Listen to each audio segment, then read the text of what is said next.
Ok, chẳng xong chụp số này tặng ở kia trong ngày ní cứ nhôm màu bằng hàng vì concept ăn tay cá đây việc đầu tiên muối cứ cho mình vậy tại toàn cho muối năng ca cái ăn tay cá hai concept tí pí cho năng film một video tiếp tại toàn cho muối năng application of integration này hai ta ăn tay cá nó ra bạn cái này nó không ca chụp trăm ngày bao giờ nữa chẳng ប៉ុន្តែមុននឹងចូលដល់ការកណនីអន្តរជាតិខ្ញុំនឹងបង្ហាញពី concept ដែលឈានទៅរកអន្តរជាតិបានន័យថាគឺយើងនឹងស្វែងរក global value ហើយនិង upper value ដែល global value និង upper value នេះគឺជាតម្លៃចន្លោះពីរនឹងជាតម្លៃចន្លោះពីរទៀតហើយនឹងខ្ពស់បំផុតដែលចំណុចនៃអន្តរជាតិនឹងចេញនៅក្នុងចន្លោះហ្នឹងគឺយើងដឹងហើយថាគឺយើងពេលដែលឧបមាថាឥឡូវយើងកណនី global value ឃើញ4ហើយអានេះឃើញ6អញ្ចឹងយើងដឹងថាអន្តរជាតិពិតប្រាកដគឺស្ថិតនៅប្រកបជាស្ថិតនៅចន្លោះអាពីរហ្នឹងឯងអញ្ចឹងគឺអាហ្នឹងគឺ concept មួយហ្នឹងអញ្ចឹងនៅក្នុងការកណនីនេះគឺចេញពីដំបូងគឺដោយសារតែគេចង់រកផ្ទៃកន្លែងនៅក្រោមខ្សែកោង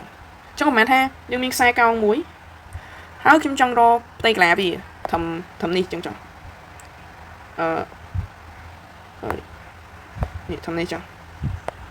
នេះអញ្ចឹងខ្ញុំយកចង់រកផ្ទៃកន្លែងហ្នឹងណាអញ្ចឹងគឺបើសិនជាវាជារៀងធរណីមីតនេះគឺយើងអាចកណនីវាបានដោយងាយប៉ុន្តែបើសិនជាវាជាផ្ទៃកន្លែងដែលมันមានរូបរាងច្បាស់លាស់បែបនេះគឺយើងពិបាកកណនីអញ្ចឹងហើយបានជាលោករីម៉ាន់គាត់ក៏បានរកឃើញនៅកំណត់មួយគឺពុះអាផ្ទៃកន្លែងហ្នឹងគឺជាចម្រៀកតូចៗដោយប្រើចក្រកោណកែងអូខេអញ្ចឹងគឺយើងធ្វើការពុះស្មើគ្នាប៉ុន្តែដោយសារតែអានេះវាអត់សូវស្មើទេអញ្ចឹងឧបកិច្ចថាយើងស្មើចុះអញ្ចឹងគឺក្នុង concept ហ្នឹងគឺគេចង់និយាយថាអញ្ចឹងកាលណាយើងកាន់តែពុះវាកាន់តែញឹកគឺវាខ្លាចទៅជាផ្ទៃកន្លែងពិតប្រាកដហ្នឹងភាគរយនៃការខ្លាចទៅជាផ្ទៃកន្លែងពិតប្រាកដហ្នឹងគឺកាន់តែច្រើនអញ្ចឹងវាកើតចេញពីការយកហ្នឹងហើយផ្ទៃកន្លែងខ្សែកោងហ្នឹងណាផ្ទៃកន្លែងដែលក្រោមខ្សែកោងហ្នឹងគឺវាកើតចេញពីការយកផ្ទៃកន្លែងរបស់ចក្រកោណកែងទាំងអស់បូកចូលគ្នាប៉ុន្តែនេះយើងមើលឲ្យថាវាអត់ទាន់ជាចក្រកោណកែងទេអញ្ចឹងគឺយើងធ្វើការបលាយវាហ្នឹងហើយបលាយវាទៅ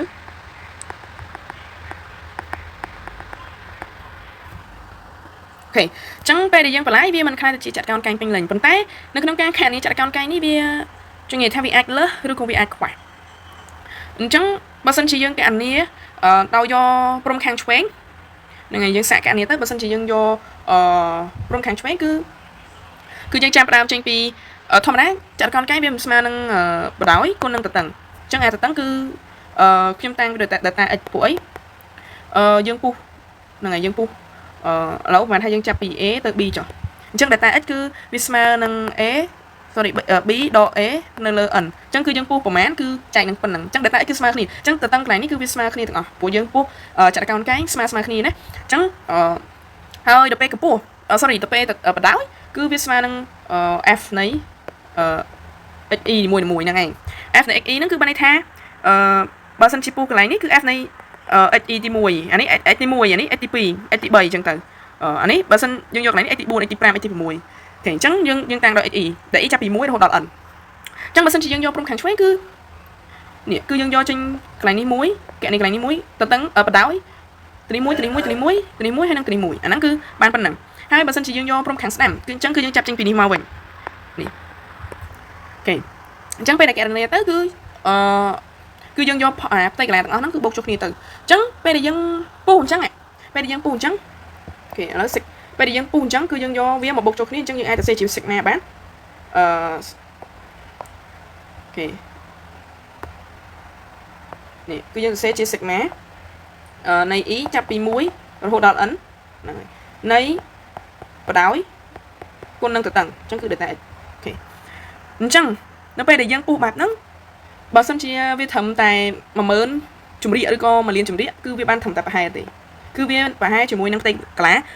ក្រោមខ្សែកោងហ្នឹងពិតប្រាកដគឺវាប្រហែលប៉ុន្តែនៅពេលដែលវាដល់ limit របស់វាបានន័យថាយើងពុះរហូតដល់ n ចំណែកអញ្ចឹងគឺបានន័យថាយើងពាក់ limit រហូតដល់ n ហ្នឹងហើយនៃ sigma e ស្មើ1រហូតដល់ n នៃ fxe data x នេះអញ្ចឹងអាហ្នឹងគឺវានឹងខ្លាយទៅជាផ្ទៃកន្លែងពិតប្រាកដហើយយើងនឹងស្រាប់ហើយថានៅពេលដែលដល់ limit នេះមកសញ្ញាក្រឹតគឺខ្លាយទៅជាអក្សរតាំងអញ្ចឹង sigma នេះវាខ្លាយទៅជា anti grad វាស្រៀងនឹងអក្សរ s ដល់ពេល fxe គឺនៅតែ fxe ដដែលហ្នឹងហើយ delta h វាមិនខ្លាយទៅជា d ហ្នឹងអញ្ចឹងអាហ្នឹងជាមូលហេតុនៃការកើតឡើងនៃ anti grad អូខេប៉ុន្តែយើងអត់ប៉ុន្តែចំណុចដំបូងនេះគឺយើងអត់ទាន់និយាយពីការកណនី anti grad ទេយើងគ្រាន់តែនិយាយពីការកណនីតម្លៃចន្លោះគឺ lower value ហើយនិង upper value អូខេអញ្ចឹងឥឡូវយើងទៅមើលឧទាហរណ៍មួយដែលតាក់ទងជាមួយនឹងការរក lower value ហើយនិង upper value ហ្នឹងតើគេកណនីរបៀបម៉េចហ្នឹងហើយអូខេតោះឥឡូវយើងមកមើលលំហាត់នេះមួយគេឲ្យយើងហ្នឹងពុះខ្សែកោងហ្នឹងគឺជា5 rectangle ហើយឲ្យគេ find lower estimate ហើយនិង upper estimate ដែល area ហ្នឹងគឺចាប់ពី0ហ្នឹងហើយ0ទៅដល់10អញ្ចឹងប្រហែលជាចាប់ពីហ្នឹងហើយប្រហែលជាចាប់ពី0កន្លែងនេះទៅដល់10ទៅនេះអញ្ចឹង10កន្លែងនេះអូខេអញ្ចឹងផ្ទៃកន្លែងហ្នឹងគឺចាប់ពីហ្នឹងទៅដល់ហ្នឹងអញ្ចឹងមានន័យថារកផ្ទៃកន្លែងនេះអូខេអញ្ចឹងនៅក្នុងការរកទី1គឺយើងត្រូវពុះហ្នឹងហើយពុះត្រីពុះខ្សែកោងហ្នឹងជា5 rectangle អញ្ចឹងខ្ញុំគិតថាបើសិនជាយើងពុះ5បើយកគម្លាតវាម្ដង2ត្រូវអត់យើងមើលសិន1 2 3 4ហ្នឹងហើយអញ្ចឹងទៅនេះមួយទៀត5អូខេអញ្ចឹងនេះគឺជា5 rectangle ហើយអ្នកនរគ្នាមិនខ្វល់ទេយើងអត់ដឹងថាពេលណាព្រំខាងឆ្វេងជា lower estimate ពេលណាព្រំខាងស្ដាំជា upper estimate យើងអត់ដឹងអញ្ចឹងពេលដែលយើងកណនីអ្នកនរគ្នាគ្រាន់តែ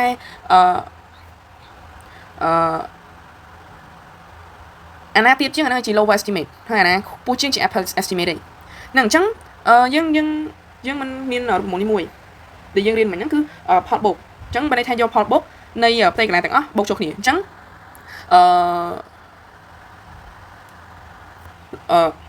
ឥឡូវយើងអត់ដឹងថាយើងកណនីអីគេអញ្ចឹងយើងចំហចោលសិនមកហ្នឹងអញ្ចឹងកន្លែងនេះគឺយើងអត់ទាន់ដឹងថា estimate lower estimate ឬក៏ upper estimate ហ្នឹងហើយអញ្ចឹងយើងដាក់កន្លែងនេះ estimate មកហ្នឹងហើយអញ្ចឹងនៅក្នុងការកណនីគឺយើងតាំងវាស្មើចឹងហ្មងមកហ្នឹងហើយស្មើអញ្ចឹង data x គឺអ្នកទាំងអស់គ្នាពេលដែលយើងពុះគឺយើងពុះឲ្យវាស្មើគ្នាអញ្ចឹងកាលណាពុះស្មើគ្នាមានន័យថាពុះជាមិនត្រីកៅពុះជាមិនចតុកោណកែអញ្ចឹងមិន5ទេពុះជា5ចាំន័យថា n យើងស្មើ5ហើយពីណាទៅណាពី0ទៅដល់10ចាំន័យថា10ដក0ចែក n 5អញ្ចឹងគឺ data x យើងគឺស្មើនឹង2តោះណាអញ្ចឹង data x យើងស្មើ2រហូតហើយ2គុណជាមួយនឹងផ្ទៃកន្លែងនៃខ្សែកោងរហូតគូនឹងបដោយហើយបដោយវាគឺកន្លែង x ហ្នឹងហើយកន្លែងតម្លៃ x យកទៅចំនួននៅក្នុង fy fx ទៅគឺយើងនឹងឃើញកម្ពស់របស់sorry មិនកម្ពស់ទេបដោយរបស់ចតុកោណនឹងហើយអញ្ចឹងយើងមើលកន្លែងនេះយើងមើលកន្លែងនេះពេលដែលយើងអានេះគឺ x ស្មើ2អញ្ចឹងទី1គឺ x ស្មើ2មែនទេ x ស្មើ2 y ស្មើមែនអញ្ចឹងដោយសារនេះវាអត់មានអីយើងជំនួសទេបើគេឲ្យអនុគមមកគឺយើងយកទៅជំនួសវាបានប៉ុន្តែបើអត់ទេគឺយើងមើលលេខមកទៅនេះពេលដែល x ស្មើ2ដល់ពេលដែលយើងនេះពេល x ស្មើ2គឺយើងមើលថាយើងចំណោទកែងវាមកអញ្ចឹងវាស្មើនឹងកន្លែងនេះស្មើនឹងកន្លែងនេះអញ្ចឹងវាអាចនឹងលេខ3ហ្នឹងអញ្ចឹងមានន័យថា2គុណនឹង3ហើយបូកមកណែបូកមកអូខេអញ្ចឹងមួយទៀត4ម្ដង4អញ្ចឹង4វាអាចពេលដែលយើងចំណោទកែងទៅវាចិត្ត2អញ្ចឹងខ្ញុំគិតថា 1.9 ចោលអញ្ចឹងប៉ុន្តែមិនមែនដាក់លេខ4គុណជាមួយនឹង 1.9 ទេតោះនេះគឺយើងដាក់2ដែរពួកអីគឺយើងរកយក data x ហ្នឹងហើយ data x មិនមែនអីទេគឺ data x ហើយ data x គឺថេរហូតគឺស្មើនឹង2ដែលយើងរកឃើញហ្នឹងអញ្ចឹងវាលេខ2ហ្នឹងហើយបូកជាមួយនឹងអានេះទៀតកន្លែងនេះគឺ6ហ្នឹងហើយកន្លែងនេះគឺដូច6អញ្ចឹង6ពេលដែលយើងចំណោទកែងទៅវា1ជាងវាចិត្ត1អញ្ចឹងបូកជាមួយនឹង2គុណឲ្យ1ចុចខ្ញុំគិតថា7ចុះបូកជាមួយនឹងខ្ញុំសុំលុបអានេះចោលអូខេហើយបន្តទៀត8វាអាកន្លែងលេខ8នេះវា0វាអាចថាកន្លះហ្នឹងហើយអញ្ចឹង2គុណនឹង0មិនមែន1គេអានេះខុសហើយអានេះមិនមែន1ជាង7ទេ0ជាង7ព្រោះដល់1ផងហ្នឹងដល់1ផងអូខេហើយមួយទៀតគឺចុងក្រោយគេគឺលេខ10នេះកន្លែងលេខ10ហ្នឹងកន្លែងហ្នឹងកន្លែងលេខ10អញ្ចឹងយើងមើលឃើញថាវា0តែម្ដងអញ្ចឹងគឺ2គុណនឹង0ហើយអ្នកទាំងគ្នាបូកមកអូខេអញ្ចឹងអាហ្នឹងបើសិនជាអ្នកទាំងគ្នាចាប់ពីព្រំអានេះគឺយើងចាប់ពីចេញពីព្រំខាងស្ដាំទៅអញ្ចឹងគឺជាមូលហេតុដែលយើងយកដល់លេខ10នេះហ្នឹងដល់ពេលព្រំខាងឆ្វេងគឺយើងចាប់ពីលេខ0ទៅហ្នឹងហើយចាប់ពីលេខ0ទៅរហូតដល់លេខ2លេខ4លេខ6លេខ8តែលេខ10គឺយើងអត់យកទេព្រោះអីវា បើយើងប្រៀបធៀបគឺវានៅខាងស្ដាំប៉ុន្តែបើយើងយកខាងឆ្វេងអានេះជាខាងឆ្វេងនេះហើយអានេះជាខាងឆ្វេងនេះហើយអានេះជាខាងឆ្វេងនេះហើយនេះជាខាងឆ្វេងនេះដល់ពេលអានេះវាមានជាខាងឆ្វេងនេះតែអញ្ចឹងមានន័យថាអាហ្នឹងជាខាងស្ដាំដល់ពេលបើយើងយកខាងស្ដាំអាខាងនេះជាខាងស្ដាំនេះអានេះហើយអាខាងនេះជាខាងស្ដាំនៃមួយនេះអានេះជាខាងស្ដាំនៃមួយនេះអាខាងនេះជាខាងស្ដាំនៃមួយនេះហើយខាងនេះជាខាងស្ដាំនៃមួយនេះតោះនេះហ្នឹងហើយអញ្ចឹងអាហ្នឹងមានអ្នកអត់សូវយល់អាឆ្វេងស្ដាំហ្នឹងអញ្ចឹងខ្ញុំវាបែបហ្នឹងអញ្ចឹងដល់ពេលដែលយើងបោកទៅវាឃើញតម្លៃណាមួយវាឃើញតម្លៃណាមួយអូខេអញ្ចឹងដល់ពេលដែលខ្ញុំបោកទៅវាឃើញ 12.2 ហើយមួយទៀតនេះបើសិនជាអ្នកទាំងអស់គ្នាឃើញអ្នកទាំងអស់គ្នាបើសិនជាអ្នកគ្នាចេះមើលអ្នកខាងហ្នឹងជា lower ឬក៏ upper ហ្មងមិនចាំតកនេះចម្លើយឃើញទើបយើងដាក់កន្លែងនេះយើងមកពេញថាកន្លែងនេះជា lower ឬក៏ upper អញ្ចឹងរបៀបមើលគឺបើសិនជាយើងយកព្រំខាងឆ្វេងនេះគឺព្រំខាងឆ្វេងជាគោលអញ្ចឹងពេលដែលយើងបន្លាយមកនេះដើម្បីបានចាត់កោនពេញនេះឃើញវាលើសហ៎វាលើហ៎វាលើចាត់កោនអញ្ចឹងមានន័យថាហ្នឹងនេះអីដែលយើងយកព្រំខាងឆ្វេងហ្នឹងណាយកព្រំខាងឆ្វេងគឺវាជា upper value ហីដល់ពេលយើងយកខាងស្ដាំអញ្ចឹងមានន័យថាយើងយកព្រំខាងស្ដាំអញ្ចឹងខ្ញុំមិនមែនថាឥឡូវខ្ញុំលុបចេញសិនយកព្រំខាងស្ដាំជាគោលអញ្ចឹងនេះត្រឹមនេះនេះឃើញអត់អញ្ចឹងឃើញវាខ្វះហ៎ចាត់កោនហ្នឹងគឺវាខ្វះអត់ពេញតម្លៃរបស់ត្រេកខ្សែកោងទាំងមូលអញ្ចឹងកន្លែងហ្នឹងប្រកាសជាlower estimate ហើយមិញយើងមិនយកចេញពីព្រំខាងស្ដាំទៅមុននេះយើងមិនចូលចេញពីលេខ2ទៅមុនអញ្ចឹងប្រកាសជា lower អាហ្នឹងតម្លៃហ្នឹងគឺជា lower តែឥឡូវយើងបើសិនជាយើងអត់ច្បាស់ទេគឺយើងមិនចាំពេញទេយើងមិនចាំពេញថាហ្នឹងជា lower ឬក៏ upper ទេចាំកណនីមួយទៀតមកចាំយើងពេញទៅហ្នឹងបើយើងអត់ចាំមើលឡើយខ្ញុំទៅកណនីមួយទៀតកណនីមួយទៀតអញ្ចឹងគឺខ្ញុំអត់ពេញទៅដែរ estimate អូខេអញ្ចឹងយើងចាប់តាមចេញពីលេខ0ម្ដងអញ្ចឹង0នៅពេលដែលវាស្មើ0គឺអានេះវាឡើងដល់លេខណាគឺវាឡើងដល់លេខ5ហ្នឹងហើយបើតាមមើលអញ្ចឹងប៉ុន្តែដូចខ្ញុំនិយាយអញ្ចឹងថាយើងអត់យកលេខ0ទេគឺយើងយក data x គឺដូចតែគ្នាទេគឺលេខ2ដូចគ្នាទេអញ្ចឹងវាស្មើនឹងលេខ2គុណនឹងប៉ុន្មានគុណនឹង5ហ្នឹងទី1x ស្មើ2ម្ដងទី2គឺ x ស្មើ2អញ្ចឹងតម្លៃវាស្មើ3អញ្ចឹង2គុណនឹង3អូខេបូកជាមួយនឹង x ស្មើ4អញ្ចឹងវាតម្លៃ x ស្មើ4យើងយកមិញ1/9ហ្នឹងហើយអញ្ចឹង2គុណនឹង1/9ទៅបូកជាមួយនឹង6គុណជាមួយនឹងអានេះ0.9 0.7 ហ្នឹងហើយ 0.7 មែន6 sorry 2មួយទៀតគឺបូកជាមួយនឹង2x ស្មើ8ម្ដងអញ្ចឹង x ស្មើ8គឺខ្ញុំដាក់ដូចជា 0.5 ហ្នឹងហើយអញ្ចឹងដល់ពេល x ស្មើ10នេះគឺយើងអត់យកទេហ្នឹងហើយព្រោះវាជានៅខាងស្ដាំមិញយើងកណនីយកតែខាងឆ្វេងទេអញ្ចឹង x ស្មើ10យើងអត់យកទេអញ្ចឹងវាស្មើប៉ុណ្ណឹងអញ្ចឹងដល់ពេលយើងស្មើយើងកណនីមកអូខេអញ្ចឹងវាឃើញ 22.2 នេះអញ្ចឹងឃើញទេឃើញតាមដោយការក្រុងទុករបស់យើងថាអាខាងលើជា lower អាខាងក្រោមជា upper អញ្ចឹងយើងអាចដល់ពេលយើងឃើញអញ្ចឹងបើយើងអត់ដឹងទេយើងអាចពេញបានព្រោះអាណាដែលធំជា upper ហើយអញ្ចឹងអានេះជា upper estimate អានេះជា lower estimate អូខេអញ្ចឹងនេះគ្រាន់តែជាការកណនាតម្លៃ lower estimate និង upper estimate វាមិនទាន់ជាអង្គតិក្រាទេវាអត់ទាន់ជាអង្គតិក្រាទេហើយអក្សរ B ដូចគ្នាដែរគ្រាន់តែគេឲ្យលើកនេះគេឲ្យពុះជា10អញ្ចឹងមានន័យថាពុះម្ដង1ហ្នឹងហើយពុះម្ដងកម្រិតវាគឺ data x គឺយើងស្មើ1ម្ដងតើវារបៀបមិនអញ្ចឹងអ្នកនរគ្នាអាចសាកល្បងយកទៅធ្វើបានថាតើពេលដែលយើងពុះជា10តើវាកាន់តែតម្លៃហ្នឹងនេះអាតម្លៃ lower estimate នេះកាន់តែខ្ពស់អត់ហើយ upper estimate កាន់តែទាបអត់បើឃើញថា lower estimate កាន់តែខ្ពស់ហើយ upper estimate កាន់តែទាបចាំន័យថាការកណនារបស់យើងត្រូវហើយហ្នឹងហើយព្រោះវាកាន់តែសក្តិជាងមុនណាកាលណាយើងពុះត្រីកោណហ្នឹងកាន់តែច្រើនអូខេឥឡូវយើងមក interpret វាម្ដងអញ្ចឹងមិញហ្នឹងគឺយើងនិយាយពីការកណនាត្រីកន្លែងក្រោមខ្សែកោណអូខេអញ្ចឹងឥឡូវយើងមកកណនាថាតើយើងកណនាមិនបើយើងអត់មានខ្សែកោណឬមួយអញ្ចឹងគេឲ្យទៅតំណែងយើងមកអញ្ចឹងយើងអាចកណនាបានដែរអញ្ចឹងគេថាអ្នករត់ហ្នឹង speed របស់អ្នករត់ហ្នឹងល្បឿនរបស់អ្នករត់ហ្នឹងគឺ increase កើនឡើងនៅ3 second ដំបូងនៃការរត់ប៉ុណ្ណឹងហ្នឹងអញ្ចឹងគេឲ្យតារាងមកហើយគេឲ្យយើង find lower ហើយនិង upper estimate នៃ distance ហ្នឹងហើយចម្ងាយដែលយើងដែលគាត់នឹងអាចរត់បាននៅក្នុងកំឡុងពេល3 seconds អញ្ចឹងយើងឃើញថា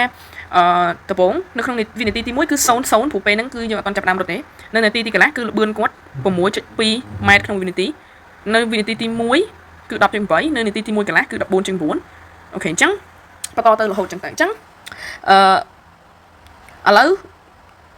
ដើម្បី find lower estimate ឬក៏ upper estimate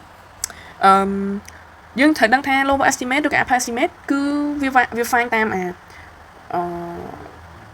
ការកណនាវាស្តៀងទៅនឹងក្នុងការកណនាចាត់កោនកែងតាមព្រំខាងឆ្វេងនិងព្រំខាងស្ដាំដូចគ្នាទេហ្នឹងហើយអញ្ចឹងយើងឆ្នាំចេះទៅថាបើក្នុងករណីនេះយើងអត់ដឹងថាអាមួយណាធំមួយណាតូចទេប៉ុន្តែប្រហែលជាចេះហើយបើសិនជាយើងគូខ្សែកោង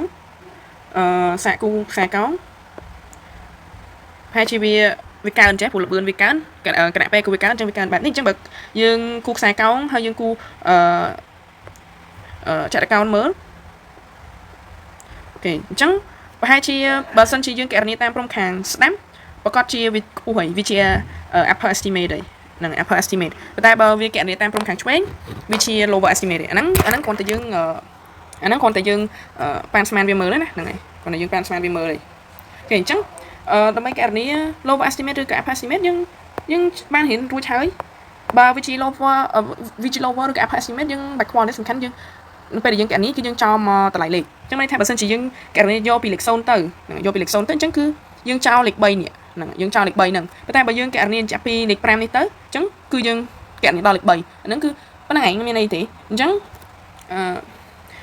បើសិនជាយើងកណនាអូខេអញ្ចឹងមុនដំបូងគឺយើងដាក់មក find distance អញ្ចឹង distance វាមិនត្រូវយកល្បឿនគុណជាមួយនឹងរយៈពេលអញ្ចឹងវាស្មើនឹង distance ហ្នឹងគឺអញ្ចឹងបើយើងអាចប្រើតាមការកណនានេះបានហ្នឹងហើយអញ្ចឹងខ្ញុំមិនដឹងថាហ្នឹងជា lower ឬក៏ upper estimate ទេអញ្ចឹងខ្ញុំដាក់អញ្ចឹងដែរប៉ុន្តែសម្រាប់ខ្ញុំដឹងហើយប៉ុន្តែបើយើងអត់ដឹងគឺយើងដាក់អញ្ចឹងមកយើងអត់មិនចាំអត់ពេញអញ្ចឹងវាស្មើហ្នឹងអញ្ចឹងខ្ញុំយកកណនាពីលេខ0ទៅមុនហ្នឹងហើយកណនាពីលេខ0ទៅមុនអញ្ចឹង0គុណនឹង0គឺហើយយើងរក data x ណាហ្នឹងហើយយើងរក data x អញ្ចឹង data x យើងមើលថាតើវាស្មើមែនយើងមើលថា0មកដល់លេខ3ចាំលេខ3ដកលេខ0ហើយចែកនឹងមែនចែកនឹងប្រហែលផ្លោះ1 2 3 4 5 6 7 7ណាជប់1 2 3 4 5 6អញ្ចឹងវាទាំងអស់វា6អញ្ចឹងចែកនឹង6ទៅគឺវាបានកន្លះហ្នឹងហើយគឺវាបានកន្លះអូខេអញ្ចឹងវាមានអញ្ចឹងចម្ងាយរបស់វាគម្លាតរបស់វាគឺកន្លះហ្នឹងហើយកន្លះអញ្ចឹងគឺ data x គឺកន្លះអញ្ចឹង 0.5 អូខេគុណជាមួយនឹងអូខេគុណជាមួយនឹង0ព្រោះយើងកណនាអានេះ x ទីថា x ទី1 x ទី1នេះ x ទី2 x ទី3 x 4 x 5 x 6 x 7ហ្នឹងហើយអញ្ចឹងគឺកន្លះហ្នឹងហើយអញ្ចឹង x 7អញ្ចឹង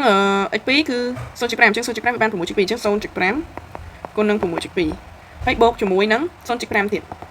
បញ្ជាក់ថាយើងមិនមែនយកតម្លៃ x មកគុណទេណាអត់យកតម្លៃ x មកគុណទេគឺយើងយកចន្លោះហ្នឹងហើយចន្លោះ x មកគុណហើយមូលហេតុដែលគេដាក់ x នេះគឺ x ហ្នឹងគឺសម្រាប់រក y ហ្នឹងហើយគុណនឹង10ចុច8មកបូកជាមួយនឹង 0.5 ទៀតគុណនឹង 14.9 បូកជាមួយនឹង0.5 គុណជាមួយនឹង 18.1 បូក0.5 ទៀតគុណជាមួយនឹង 14.4 អូខេអញ្ចឹងគឺយើងដោយសារតែយើងចាប់ពីលេខ0នេះមកអញ្ចឹងយើងអត់យកអានេះទេណាហ្នឹងហើយអូខេអញ្ចឹងចំណោយយើងដាក់ចំណោយមកស្មើមែនអូខេអញ្ចឹងយើងកណនាទៅវាឃើញ 34.7 feet ហ្នឹងហើយដោយសារគេល្បឿននេះ feet ក្នុង1 second ណាហ្នឹងហើយអូខេឥឡូវយើងទៅកណនាមួយទៀតថាវាដូចអីដែលយើងគិតថាវាធំជាងអត់ព្រោះអាមួយទៀតវាជា upper estimate ហ្នឹងហើយអញ្ចឹងយើងកណនាមកអញ្ចឹងខ្ញុំនៅតែអត់ទាន់ដាក់ណាចាំយើងឃើញចាំយើងដាក់ថាហ្នឹងវាជាអីគេ upper ឬក៏ lower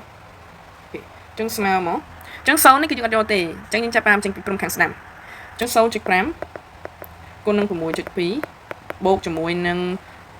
1.0 sorry 0.5 ដដែល 0.5 គុណជាមួយនឹង 10.8 បូកជាមួយនឹង 0.5 គុណ 14.9 បូកជាមួយនឹង 0.5 គុណជាមួយ 18.1 បូកជាមួយនឹង 0.5 គុណជាមួយ 14.4 បូកជាមួយ 0.5 គុណ 20.2 អូខេនឹងចម្លើយឃើញប្រហែលអូខេអញ្ចឹងឃើញ 34ជប់ខុសហើយចម្លើយហ្នឹងណាអូខេអញ្ចឹងដូចអីដែលយើងក្រងទុកអញ្ចឹងគឺវា 44.8 feet អញ្ចឹងវាខ្ពស់ជាងនេះអញ្ចឹងមិនន័យថានេះជា upper ណា upper estimate ហើយនេះជា lower estimate ហ្នឹងអញ្ចឹងconcept នេះគឺចង់ឲ្យយើងហ្នឹងហើយដឹងថាយើងអាចកណនាផលបូក ឆ្វេងឬក៏ផលបូកស្ដាំហ្នឹងដើម្បីកណនី lower ហើយនឹង upper estimate បានហ្នឹងគឺប៉ុណ្ណឹងណាឥឡូវយើងចូលមកដល់ការកណនីអង់តិក្រាប៉ុន្តែនៅក្នុងការកណនីអង់តិក្រាគឺវាមានច្រើនប្រភេទគឺមានការកណនីអង់តិក្រាដោយប្រើទ្រឹស្ប័ណ្ណ FTC អាហ្នឹងគឺចេញចម្លើយមកគឺបេះដាក់ហ្មងហើយមានការប្រើប្រាស់នៅ midpoint rule នេះប៉ុន្តែ midpoint rule នេះគឺវា approximate ទេគឺវាអត់ស្មើតែម្ដងទេអញ្ចឹងប៉ុន្តែវាច្បាស់ជាងតាម Riemann sum គឺតាមការ lower estimate ហើយនឹង upper estimate អញ្ចឹងក្នុងការកណនី midpoint rule នេះប្រើទ្រឹស្ប័ណ្ណ midpoint rule នេះគឺយើងអាចកណនីបានខ្ញុំលើកឡើងដោយសារតែនៅក្នុង project យើងក៏វាមាននៅក្នុងការលោកគ្រូគាត់ឲ្យធ្វើអាហ្នឹងអញ្ចឹងបានជាខ្ញុំលើកយកហ្នឹងមកអញ្ចឹងគេថាអញ្ចឹង infinite integral គឺវាកំណត់គឺពីបើសិនជាយើងមានអង់តិក្រាកំណត់ពី a ទៅ b នៃ fx dx អញ្ចឹងបើដើម្បីប្រើ midpoint rule នេះបានគឺអាហ្នឹងគេថាអញ្ចឹងអាហ្នឹងវាប្រហែលទៅនឹងផលបូក sigma ដែល e យកចាប់ពី1ទៅដល់ n នៃ f x មធ្យម e គុណជាមួយនឹង delta x ដែល delta x នេះវាស្មើនឹង b ដក a លើ n ហ្នឹងហើយអញ្ចឹង n ដល់ត្រឹមណាចែក n ដល់ត្រឹមណាគឺ n គឺចែកនឹងប៉ុណ្្នឹងមកហើយ xe គឺ xe ឲ្យមានមធ្យមមានរូបបានអញ្ចឹងហ្នឹងហៅមធ្យមអញ្ចឹងឬក៏កដាលហ្នឹងអញ្ចឹងអាហ្នឹងគឺវាស្មើនឹង x ទី1បូក x ទី2ឬក៏ xe បូក x e ដក1នៅលើ2មកហ្នឹងហើយអញ្ចឹងអាហ្នឹងគឺយើងគឺជាការកណនីអង់តិក្រាដោយប្រើ midpoint rule អញ្ចឹងប៉ុន្តែអាហ្នឹងគឺវាអត់ស្មើទេណាម្ដងហើយម្ដងទៀតគឺវាស្មើទេគឺវាបានប្រហែលគឺវាបានតែប្រហែលទេអូខេអញ្ចឹងឥឡូវយើងទៅមើលលំហាត់ទាំងអស់គ្នាអូខេតោះឥឡូវយើងកណនីអង់តិក្រានេះឃើញគេប្រើពាក្យ approximate ទេមានន័យថាវាអត់ស្មើទេអង់តិក្រាហ្នឹងអញ្ចឹងតែយើងនៅតែអាចកណនីបានអូខេអញ្ចឹងខ្ញុំកណនីឲ្យមួយចុះឥឡូវខ្ញុំយកលេខ13ចុះហ្នឹងហើយតែយើងប្រើ midpoint rule ហ្នឹងប្រើរបៀបម៉េចអូខេអញ្ចឹងឥឡូវខ្ញុំទៅសេរូបមន្តម្ដងទៀតអញ្ចឹងយើងមានអង់តិក្រានេះអង់តិក្រាពី a ទៅ b នៃ fx dx វាស្មើនឹង sigma e ស្មើ1រហូតដល់ n នៃ f xe មធ្យមឬក៏ xi មធ្យមគុណជាមួយនឹង delta x អញ្ចឹង delta x គឺវាស្មើនឹងb ដក a លើ2អញ្ចឹង b នៅក្នុងលំហាត់យើងគឺនេះលំហាត់នេះហ្នឹងហើយ1ទៅដល់3អញ្ចឹង delta x ស្មើ b អញ្ចឹងគឺ3ដក1នៅលើ n អញ្ចឹងគឺ5អញ្ចឹងវា2លើ5ហ្នឹងហើយ2លើ5វា 0.4 ហ្នឹងហើយ 0.4 អញ្ចឹងយើងឃើញ delta x ហើយរបៀបនៅក្នុងការរក xe ជាដំបូងគឺយើងត្រូវរក x សិនហ្នឹង x ទី1 x ទី2 x ទី3អញ្ចឹងដោយសារនេះវា5ដោយសារតែវាមាន5អញ្ចឹងគឺយើងយកលេខ3ដក1ឲ្យចាញ់5មកវាឃើញ 0.4 អញ្ចឹងមានន័យថាវាកើនម្ដង 0.4 អញ្ចឹងមុនដំបូងវា1បន្ទាប់មកវា 1.4 បន្ទាប់មកវា 1.8 បន្ទាប់មកទៀតអញ្ចឹងនេះ 2.2 អូខេ 2.4 អស់ 2.6 ហើយនឹង 3 អូខេត្រូវហើយណាអញ្ចឹងxe ទី1គឺយក1នេះ1បូកជាមួយនឹង 1.4 បូកជាមួយ 1.4 ហើយចាញ់2អញ្ចឹងវា 2.8 2.8 ចាញ់នឹង2វា 1.4 អញ្ចឹងមធ្យមនៃអានេះគឺ 1.4 មធ្យមនៃអាពីរនេះមួយទៀតអានេះនឹងអានេះមួយទៀតអញ្ចឹង 1.4 បូកជាមួយនឹង 1.8 ហើយចែកជាមួយនឹង2អញ្ចឹងគឺវាស្មើនឹង 1.6 អញ្ចឹងទី2ហើយមួយទៀតគឺ 1.8 បូកជាមួយនឹង 2.2 ហើយចែកនឹង2អញ្ចឹងគឺវា2មួយទៀតគឺអានេះ 1.8 បូកជាមួយនឹងអូ 1.8 ហើយដែរអូខេ 2.2 បូកជាមួយនឹង 2.6 អូខេហើយចែកនឹង2អញ្ចឹងវា 2.4 អូខេហើយមួយទៀតគឺ 2.6 បូកជាមួយនឹង3ហើយចែកនឹង2អញ្ចឹងឃើញ 2.8 អូខេអញ្ចឹងយើងយកអាមធ្យមហ្នឹងយកទៅជំនួសនៅក្នុង f ហ្នឹងហើយដើម្បីរក f នៃ xe បានណាហ្នឹងអញ្ចឹងជំនួសក្នុង f លំហាត់យើង f គឺអីគេគឺ x នៅលើ x ក្រេបូក8ហ្នឹងហើយ x នៅលើ x ការ៉េបូក8អញ្ចឹងយើងយក x ទី1យកមកចំនួនមក 1/4 អញ្ចឹង 1/4 នៅលើ 1/4 ការ៉េបូកជាមួយនឹង8ឃើញបានអញ្ចឹង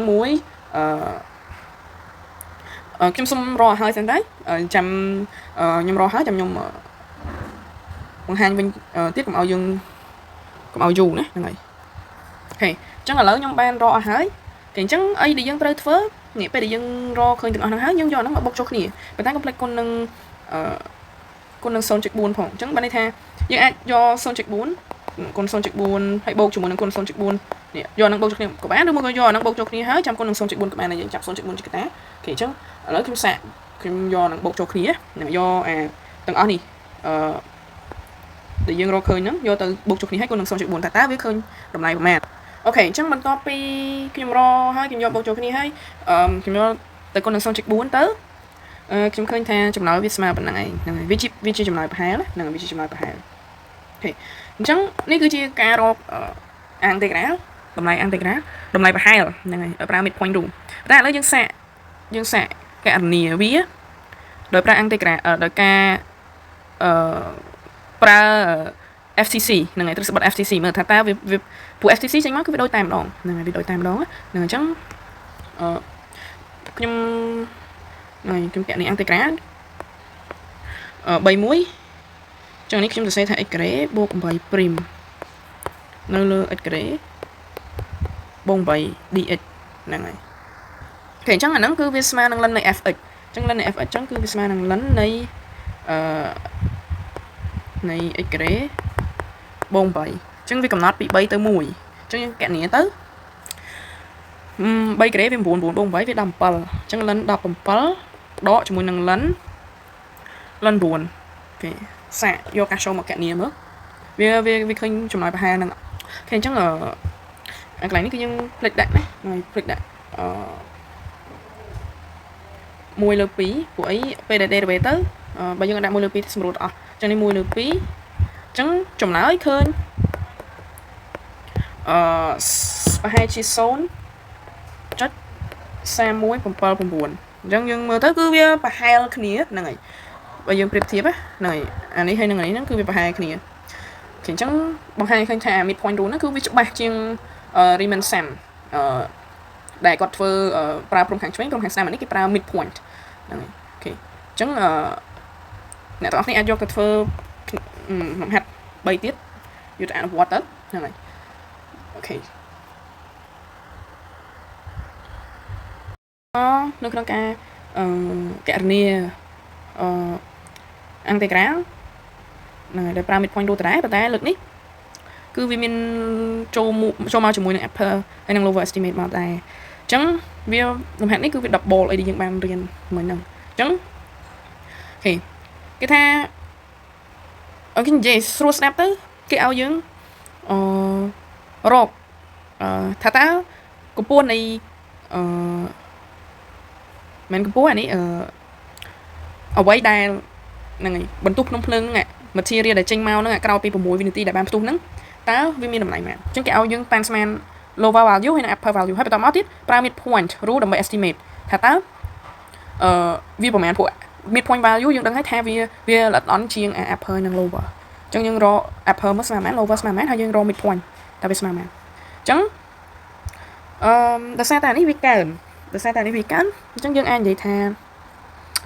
lower value ហ្នឹងហើយ lower value គឺដាក់ lower estimate គេ lower estimate គឺខ្ញុំយកពីនេះទៅនេះគឺពី0ទៅតែយើងអត់យកលេខ6ទេបើយើងយកពី0ទៅបើយើងយកពីលេខ1ទៅគឺយើងយកលេខពី6អញ្ចឹងយើងមើលថានេះវាកើន data x វាគឺកើនម្ដង1អញ្ចឹង data x គឺស្មើ1អញ្ចឹង1គុណជាមួយនឹង2គុណជាមួយនឹង2បូកជាមួយនឹង1គុណជាមួយនឹង10បូកជាមួយនឹង1ទៀតគុណជាមួយនឹង24បូកជាមួយនឹង1គុណឲ្យ36បូកជាមួយនឹង1គុណឲ្យ46ហើយបូកជាមួយនឹង1គុណឲ្យ54អូខេប៉ុណ្្នឹងមកអញ្ចឹង2បូក10 12នឹង4 18 28នឹង6វា44 74 74 74នឹង6វា8គុត120 174 này lower estimate cho upper estimate thì chẳng biết smell năng màn chẳng như ở chạp son mà thế chạp lịch mùi màu chẳng muối data x cứ nó tầm muối đàn thế đó bột cho mùi muối con năng 1,4 bột cho mùi năng muối con năng 1,4 bột cho mùi năng muối con 1,4 vì đó trong sam và muối xe và muối 24 60 chẳng những do năng bột 60 tiết mà rồi chụp buồn bột 60 với pi rồi sam 14 này pi rồi sam 14 okay, cách chữ tàu men tàu này này nè anh em chẳng midpoint rule mà đòn ta midpoint rule nhưng thầm mạnh chẳng những đang ngay tham midpoint rule cứ dân do point đi muối nhưng mà bốc chụp thì chành pi ăn tay graph pi a từ b này fx dx smell nắng sigma ý smell muối từ đó là ấn này f x rồi 3 ý con chùi nắng data x chẳng data chẳng cứ của mùi độ muối data x cứ b độ a là ẩn này b độ a là ẩn trắng của mùi độ xấu hay ẩn chẳng viêm muối pi 7 4 gram của mùi này chẳng data chẳng cứ mùi này cái muối how giờ ok ít mà xong bỏ dướng cứ ok chẳng data x cứ smell nằng muối how giờ bởi dương trong rồi mà sống cứ dương do son bộ muối chanh pi mùi bột pi chanh pi mùi ở pi bột bay chanh pi chẳng về từ sao thì những anh fx thì chẳng về thì dương ro khơi nhà đầm này mà xong đó nè mà xong nè dương anh từ ro f này mà xong bàn là ngày trắng nó không cả này nít nhưng ăn cho data x mà mùi tì khi cho data x mà pi là ngày trắng nó đa son chanh đừng pi tới với chanh mùi cho với chanh ngạc đá nè nhé pi bột 4 chanh pi tới với chanh ngạc đá này trắng những anh ro f này được 3 bàn f này mà xong mà trắng ok trắng dương đăng ái tham này sigma này fx ý con chúng mình data trắng data trắng cứ nhầm vô lực ní cứ nhầm vô small pi này trắng small pi trắng ban đi thay vì bàn pi do x mà xong bột cho khỉ f này x mà xong bột cho khỉ f này x mà xong cứ dương đăng ấy cứ small năng này muối hay là mùi mà nè, sao thì dương do data x mà pi trong đây tha pi son từ đó pi 3 từ đó 5 sorry pi son từ đó pi từ đó 4 từ đó từ mùi nhưng mình do nắng nhưng mà bộ chụp khi mình chạy pi thế bộ chụp khi chạy pi máu viêm khơi nhạc đạn chẳng ban đây tha do đó bộ sam của mũi bộ hạ buồn nó chẳng chúng nói khơi pi rồi chẳng khơi nhé cứ vì nơi chụp lọt nắng á cứ vì nơi chụp lọt low hay nâng upper estimate hết biết về cứ ví dụ cật này ví dụ cật ok chẳng mình tập anh chụp midpoint rule cái dương từ đọc sai anti-graph tam FTC mà đó ok chẳng là lớn dương một cái này anti-graph đọc ra từ sự bắt FTC ok chẳng từ sự bắt FTC ní tập bất vi miền tại nhưng xong lực dùng màu vậy tại mùi thế làm mấy cái anti-graph chẳng anh cái chai tha từ sự bắt nó cứ cái chai thôi ok dương miền anti-graph PA từ B này FX để chẳng nó cứ biết smell tem đó smell bằng f thống này b đó f thống này e đại f nhớ đại f prim này x smell bằng f tụt rồi có f chip f thống chip primitive rồi có chỉ anti derivative of fx ok chẳng cứ từ sự bán nó chay từ phần này ok chẳng đâm bay cái này nắng bán cứ chẳng ra primitive bảo việc primitive bảo nắng tới cái chẳng khơi nhỉ cái nhân này bài này hiện chẳng lớn trong nó ngày u thò mùi u thò thay cho mình ăn tay graph 2 lp này tờ số này có x dx chẳng trong đăng tha bảo mà cho mình fx này có x chẳng say là mình đây là vẽ small là có x trong trong nặc hơi tới đó xin chẳng bên đây thế em thông dướng á cứ visma nữa xin của những đây là vẽ xin tấm trên cùng chẳng cái này nó cứ visma nữa f thùng mà này f thùng chẳng cứ visma nữa xin nè vô lệch son mà chừng máu chẳng xin số đó xin hai lửa pi chẳng xin sôn xin thay được mình mùi đọ mùi mắt chẳng nói khơi đọ mùi thì nó cứ tôi sẽ bắt FTC cứ vì trong anh này chẳng ấy này hơi hay vì chi vì thi mũi để dân cái anh này tăng pin nơi trên lại đấy nước nó cái anh này tăng từ cả cứ vì mình trả thi vì mình substitution vì mình privacy chúng tôi vì mình privacy nhưng được muốn đi mũi F nhưng rồi F prime này DH mà cứ smart lắm lần này F tam đòn chẳng chừng má cái lần này F tam chẳng nắng vì mình cái này tao muốn chẳng đâm bay ao dương nếp bán qua tại dương cha được muốn khạc này nên nó không cái này anh thì anh ấy cứ cái này ban tại vì ban sưu sưu tệ ban tại anh để dương như sưu rồi để về tệแล้วcái này dương bạn rồi để về viết cứ đăng tái bạn hơi chẳng ban dương tin bật nó không cái compute anh thì cái tam đó cứ dương tới cái cha được muốn khạc này nên chẳng được muốn anh này trong cái access tam internet mà admin vì mình nhưng mình trăm một này là sắp này trăm này thật đọc muốn cho cái con năng tức cứ những ai kẹo này anh cả bạn này người ta sắp khăn không cùng nó không nên nó cứ dùng phơiอย่างnày cái này anh cả hơi những internet về này chẳng cứ mình tập năng anh chụp fundamental theorem đấy nhưng mà mình dễ cho anh thế nhưng năng châu tận all vị trí mới tiếp đại vị trí trong cao nữa cứ này right so lỡ cứ dương màu cái này approximate thì đấy chẳng hạn như ví dụ điên cho mùi năng trong cái approximate được kia cho mùi năng midpoint rule và này theo vì smart thì anh thấy cái năng cứ việc smart thế mình để smart mình ta terus buat FTC thì để smart chẳng tam bắt vì mình chơi thì vì mình trapezoid rule mình Simpson rule là ngày hay năng midpoint rule năng đại nhưng ra là approximate integration chẳngនេះគឺជាមុនវាខ្ញុំយកនឹងមកធ្វើខ្ញុំតាមពិតទៅនៅក្នុងសភៅដូចជាអត់មានហើយលោកគ្រូគាត់បានព្រៀនទៀតតែលោកគ្រូគាត់ដាក់នៅក្នុង check 2អញ្ចឹងខ្ញុំចេះទៅយកមកដើម្បីឲ្យយើងដឹងណាដើម្បីអ្នកខ្លួនដឹងទៅអញ្ចឹងយើងមាន integralពី a ទៅ b នៃ f(x) dx អញ្ចឹងអាហ្នឹងគឺវាប្រហែលជាមួយនឹង delta x លើ2នៃផលបូកអូខេ f នៃ x0 បូក2នៃ f(x) 1រហូតដល់ f នៃ xn ដែល delta x គឺស្មើ b ដក a លើ nហើយ x គឺស្មើនឹង a បូក e delta x អូខេអញ្ចឹងខ្ញុំឧទាហរណ៍ថាបើសិនជាយើងមាន integral 1ទៅ5នៃ1បូក x ការ៉េ delta x ហើយគេឲ្យតម្លៃ n មកអញ្ចឹងអាហ្នឹងលំហាត់ដែលគេឲ្យ approximate ហ្នឹងគឺដឹងតែគេឲ្យតម្លៃ n មកហើយហ្នឹងហើយគេឲ្យតម្លៃ n មកតម្លៃ n បានន័យថាតើយើងចង់ពុះម៉ែយើងមានខ្សែកោងយើងចេះយើងចង់ពុះខ្សែកោងយើងនឹងជាប្រមាណចម្រៀកស្មើគ្នាអញ្ចឹងដោយសារហ្នឹងស្មើ4ជំនា4ត្រីកោងសំដៅ4ចក្រកោងកែងហ្នឹងហើយអញ្ចឹងហ្នឹងហើយអូខេអញ្ចឹងយើងទៅមើលមុនយើងគឺ data x លើ2អញ្ចឹងយើងទៅរក data x អញ្ចឹង data x គឺ b ដក a លើ n អញ្ចឹង b យើងគឺ5អានេះគឺ1អញ្ចឹង data x យើងគឺ5ដក1នៅលើ4អញ្ចឹងគឺស្មើនឹង1អូខេអញ្ចឹង x ហ្នឹងគឺបានន័យថា x0 ហ្នឹងហើយអូខេ x0 x1 x2 x3 អូខេអញ្ចឹងយើងមើលទី1យើងចាប់ផ្ដើមចេញពី x0 ទៅអញ្ចឹង x0 អញ្ចឹងមានន័យថា e ស្មើ0អញ្ចឹងបានន័យថាx0 យើងគឺស្មើនឹង a តែម្ដងគឺ1ព្រោះ0គុណនឹង e ទៅគឺ0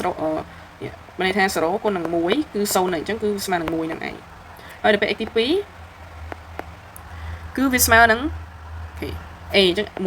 1បូកជាមួយនឹង e យើងអញ្ចឹង e យើងគឺអានេះមិន x ទី2 x ទី1សុំតx ទី1ណាអូខេ x ទី1អញ្ចឹង1តែ x យើងគឺ1អញ្ចឹងគឺ2 x ទី2 a តាបូកជាមួយនឹង1គុណនឹង2វា3អូខេ x 3វាស្មើនឹងអញ្ចឹងហ្នឹងហើយអូខេ1បូកឲ្យ1គុណ3ស្មើ4 x ទី4ស្មើនឹង1បូកជាមួយនឹង1គុណនឹង4ស្មើនឹង5អូខេអញ្ចឹងយើងត្រូវដឹងថាចេះបើកាលណាមាន3ត្រីមាន4មាន4 rectangle មាន4ចតុកោណអញ្ចឹង x យើងមាន5thôi នេះ x0 x1 x2 x3 ហើយនឹង x4 អត់ទេអញ្ចឹងបានន័យថាយើង ចាប់ធំហ្នឹងហើយអត់មានរកដល់ x5 x6 ទៀតទេណាហ្នឹងហើយអញ្ចឹងបានន័យថាចំណើយរបស់យើងគឺ integral នៃ1ទៅ5នៃ1បូក x ការ៉េ dx នេះគឺវាប្រហែលនឹងdata x ហ្នឹង data x លើ2 which is 1លើ2យ៉ាងឯងហ្នឹងហើយ1លើ2ពួក data x យើងមិន1តែ1លើ2f នៃ x0 f នៃ x0 អញ្ចឹង x0 យើងស្មើ1អញ្ចឹង1ជំនួសចូលក្នុងនេះមកអានេះគឺ f មែនទេអញ្ចឹង1ក្រេ1 1 បូក1 2អញ្ចឹងបានន័យថា2ហ្នឹងហើយបូកជាមួយនឹងនេះកុំភ្លេចមានមេគុណ2ពីមុខគេផងអញ្ចឹង2គុណជាមួយនឹង f នៃ2ម្ដង f នៃ2វា2ក្រេ4 4 1 5អញ្ចឹង2គុណនឹង5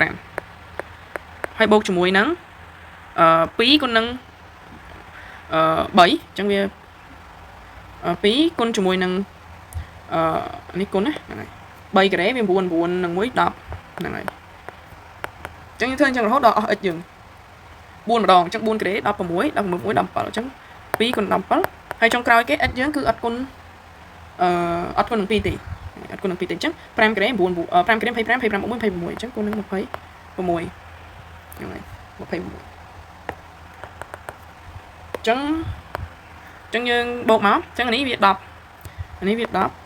34ហើយនេះ26ចឹងចម្លើយឃើញ30 64 70 90 92ចឹង92នៅលើ2ចឹងឃើញ46ចឹងចម្លើយឃើញ46តែប្រហែលតិចណាប្រហែល46បើយើងកណនី integral មែនតើគេ integral នៃ1បូក x ក្រេតាមទ្រឹស្ដីបត់ FTC យើងហ្នឹងអញ្ចឹងវាមិនស្មើនឹង x